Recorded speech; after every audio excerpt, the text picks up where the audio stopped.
Unit digit of a number, right? Unit digit కనుక్కోవాలనుకుంటే 10 తోటి divide చేస్తే చాలు. నెగటివ్ వాల్యూ ఎక్కడొచ్చింది అనుకోండి, దాన్ని 10ని యాడ్ చేయండి.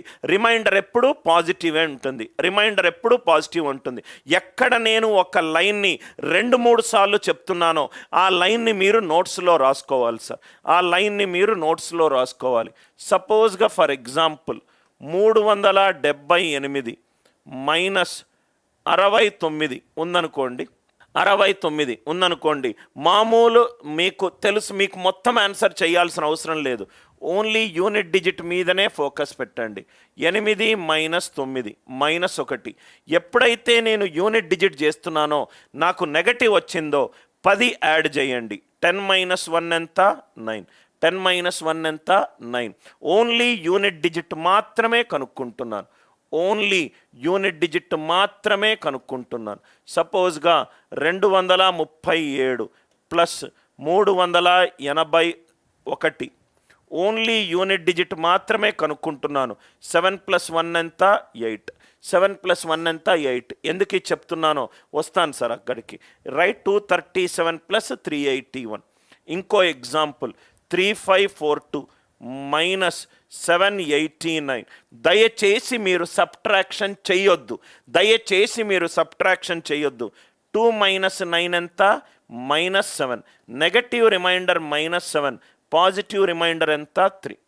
పాజిటివ్ రిమైండర్ ఎంత? 3. అవసరం నాకు ఆన్సర్ ఆప్షన్లో. ఎప్పుడు గుర్తుపెట్టుకోండి సార్, ఈ పాయింట్ నేను 2 సార్లు స్ట్రెచ్ చేస్తున్నాను. ఆన్సర్ ఆప్షన్లో నాకు యూనిట్ డిజిట్లు డిఫరెంట్ కనబడితే నా మొట్టమొదటి సూత్రము యూనిట్ డిజిట్ని యూజ్ చేస్తాను. ఆన్సర్ నేను క్వశ్చన్ చదవను, క్వశ్చన్తో పాటు ఆన్సర్ కూడా ఆప్షన్స్ని కూడా చూస్తాను. ఆన్సర్ ఆప్షన్లో యూనిట్ డిజిట్ కనుక డిఫరెంట్ ఉంటే నా మొట్టమొదటి ఆయుధము యూనిట్ డిజిట్, నా మొట్టమొదటి ఆయుధము యూనిట్ డిజిట్. సపోజ్గా యూనిట్ డిజిట్ సేమ్గా ఉంటే last 2 digits, last 2 digits, last 2 digits of a number, last 2 digits of a number. Extremely important class sir. చివరి వరకు క్లాస్ అటెండ్ అవ్వండి, మీ చాలా డౌట్స్ క్లారిఫై అయిపోతాయి. నాకు చివరి 2 సంఖ్యలు కావాలి అని అనుకుంటే 100 తోటి డివైడ్ చేయండి. చివరి 2 సంఖ్యలు, ఆ 2 సంఖ్యలు ఏంటి? Unit digit and tens place. Last 2 digits కావాలి అని అనుకుంటే 100 తోటి డివైడ్ చేయండి, 100 తోటి డివైడ్ చేయండి. సపోజ్గా 379, చివరి 2 సంఖ్యలెంత? 79. చివరి 2 సంఖ్యలెంత? 79. దీన్ని 100 తోటి డివైడ్ చేయండి. 100 మూళ్ళ 300, పాజిటివ్ రిమైండర్ ఎంత? 79. 100 నాళ్ళ 400 -21. ఎప్పుడైతే నాకు నెగటివ్ రిమైండర్ వచ్చిందో, ఇది గనక నెగటివ్ రిమైండర్ వచ్చిందో 100 తోటి యాడ్ చేయండి. చాలా ఇంపార్టెంట్ సార్. నాకు చివరి 2 డిజిట్స్, చివరి 2 డిజిట్స్ కావాలనుకుంటే నేను 100 తోటి డివైడ్ చేస్తాను, నేను 100 తోటి డివైడ్ చేస్తాను. నాకు నెగటివ్ వాల్యూ కనుక వస్తే 100ని యాడ్ చేస్తాను. రిమైండర్ శేషం ఎప్పుడూ పాజిటివే ఉంటుంది. నెగటివ్ అనేది మన ఇల్యూజనరీ కాన్సెప్ట్, నెగటివ్ అనేది మనము ఇల్యూజనరీ కాన్సెప్ట్. అది యూజ్ చేసి నంబర్ ఆఫ్ స్టెప్స్ మార్చుకోవచ్చు, నంబర్ ఆఫ్ స్టెప్స్ మార్చుకోవచ్చు. ఇక్కడ చూడండి సార్, సపోజ్గా మీకు 297 ఇంటూ 398 ఉంది. పనికి మాలిన రైట్ క్యాల్కులేషన్లు చెయ్యొద్దు. 297 ఇంటూ 398 ఉన్నది. 97 100 తోటి డివైడ్ అవుతే -3.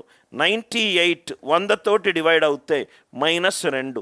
-3 ఇంటూ -2. లాస్ట్ 2 డిజిట్స్ ఎంత? 06. లాస్ట్ 2 డిజిట్స్ ఎంత? 06. ఓన్లీ లాస్ట్ 2 డిజిట్స్ మీద మాత్రమే నా ఫోకస్ ఉంటుంది. 97. 97 డివైడెడ్ బై 100. 101 100, నెగటివ్ రిమైండర్ ఏంటి? -3. 101 100, నెగటివ్ రిమైండర్ ఏంటి? -2. -3 ఇంటూ -2 0. దయచేసి మీ యొక్క మ్యాథమెటిక్స్ తెలివితేటలు దీని మీద చూపెట్టి ఏదో మల్టిప్లికేషన్లు అంతా చెయ్యాల్సిన అవసరం లేదు, చెయ్యాల్సిన అవసరం లేదు. సపోజ్గా 311 -279 అడిగాడు. 311 -279. చాలా జాగ్రత్తగా వినండి సార్. రైట్? 11 -79 -79 అంటే పాజిటివ్ రిమైండర్ ఎంత 21, ఇదెంత 32. ఎంత ఈజీగా వచ్చింది చూడండి.